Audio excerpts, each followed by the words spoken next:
السلام علیکم ناظرین، جناتی مخلوق کے مکمل تعارف کے ساتھ آپ کی خدمت میں حاضر ہیں، جس میں ہم بات کریں گے جنات کیا کھاتے ہیں، جن کو جن کیوں کہتے ہیں، ہمزاد کون ہوتا ہے، جنات کتنی تعداد میں ہیں، جنات میں سب سے خطرناک جن کون سا ہے۔ اس کے ساتھ جنات سے متعلق ہر قسم کی معلومات آپ کو فراہم کی جائے گی، اس لیے ویڈیو کو سکپ کیے بغیر آخر تک ضرور دیکھیں۔ اگر آپ کو ہماری ویڈیو اچھی لگتی ہے تو ہمارے چینل کو سبسکرائب کریں، شیئر کریں تاکہ دوسرے لوگوں کے علم میں بھی اضافہ ہو سکے۔ تو وقت ضائع نہیں کرتے، اپنے موضوع کی طرف آتے ہیں۔ جنات نماز کہاں پڑھتے ہیں؟ حدیث شریف میں ہے کہ تم لوگ زمین کے ہموار اور چٹیل حصوں پر قضائے حاجت نہ کرو، کیونکہ یہ جنات کے نماز پڑھنے کی جگہ ہے۔ ہمزاد کون ہوتا ہے؟ ہمزاد شیاطین کی ایک قسم ہے، یہ ہر وقت آدمی کے ساتھ رہتا ہے، متعلقاً کافر ملعون عبدی ہے، سوائے نبی رحمت صلی اللہ علیہ وآلہ وسلم کے ہمزاد کے، کیونکہ وہ صحبت اقدس کی وجہ سے مسلمان ہو گیا تھا۔ جنات میں سب سے خطرناک جن کون سا ہے؟ عفریت سب سے خطرناک اور خبیث جن ہے، کسی سے مانوس نہیں ہوتا، جنگلات میں رہتا ہے، عموماً مسافروں کو دکھائی دیتا ہے اور انہیں راستے سے بھٹکاتا ہے۔ جنات کتنی تعداد میں ہیں؟ انسانوں کے مقابلے میں جنات کی تعداد 9 گنا ہے۔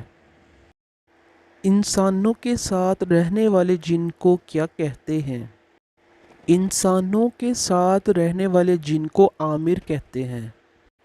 جنات کی کتنی قسمیں ہیں؟ حدیث پاک میں ہے کہ جنات کی 3 قسمیں ہیں، وہ جن جن کے پر ہوتے ہیں اور وہ ہوا میں اڑتے ہیں، وہ جن جو سانپ اور کتے کی شکل میں ہوتے ہیں، وہ جن جو سفر کرتے اور قیام کرتے ہیں۔ جن کو جن کیوں کہتے ہیں؟ لغت میں جن کا معنی ہے ستر اور خفا، اور جن کو جن اس لیے کہتے ہیں کہ وہ عام لوگوں کی نگاہوں سے پوشیدہ ہوتے ہیں۔ وہ کون سی مسجد ہے جس کی تعمیر جنات سے کروائی گئی؟ بیت المقدس، نیا نام ہے یروشلم۔ اللہ تعالیٰ نے جنات کو کس دن پیدا فرمایا؟ اللہ تعالیٰ نے جنات کو جمعرات کے دن پیدا فرمایا۔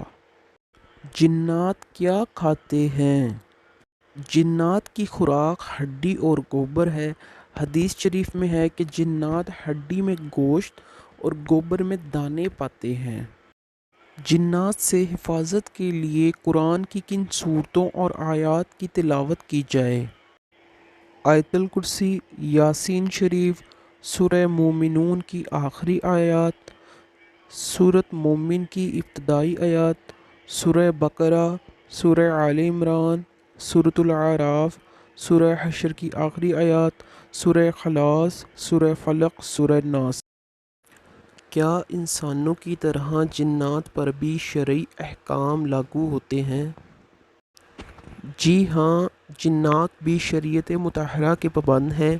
مسلمان جنات نماز پڑھتے، روزہ رکھتے، حج کرتے، تلاوت قرآن کرتے اور انسانوں سے دینی علوم اور روایت حدیث حاصل کرتے ہیں، اگرچہ انسانوں کو معلوم نہ ہو۔ برے جنات کو کیا کہا جاتا ہے؟ برے جنات کو شیاطین کہا جاتا ہے۔ اللہ تعالیٰ نے انسانوں اور جنات میں سب سے پہلے کس کو پیدا فرمایا؟ جنات کو انسان سے پہلے پیدا فرمایا۔ حضرت آدم علیہ السلام کی تخلیق سے 2 سال پہلے زمین پر جنات رہتے تھے۔ حضور نبی کریم صلی اللہ علیہ وسلم کی اس حدیث کے ساتھ اپنی ویڈیو کا اختتام کرتے ہیں۔ حضور نبی کریم صلی اللہ علیہ وآلہ وسلم نے ارشاد فرمایا، فرشتوں کو نور سے، جنات کو آگ کے شعلہ سے اور آدم علیہ السلام کو مٹی سے پیدا کیا گیا۔ ان میں نیک بھی ہیں اور بد بھی۔ یہ ایسے عجیب و غریب اور مشکل کام کرنے کی طاقت رکھتے ہیں جنہیں کرنا عام انسان کے بس کی بات نہیں۔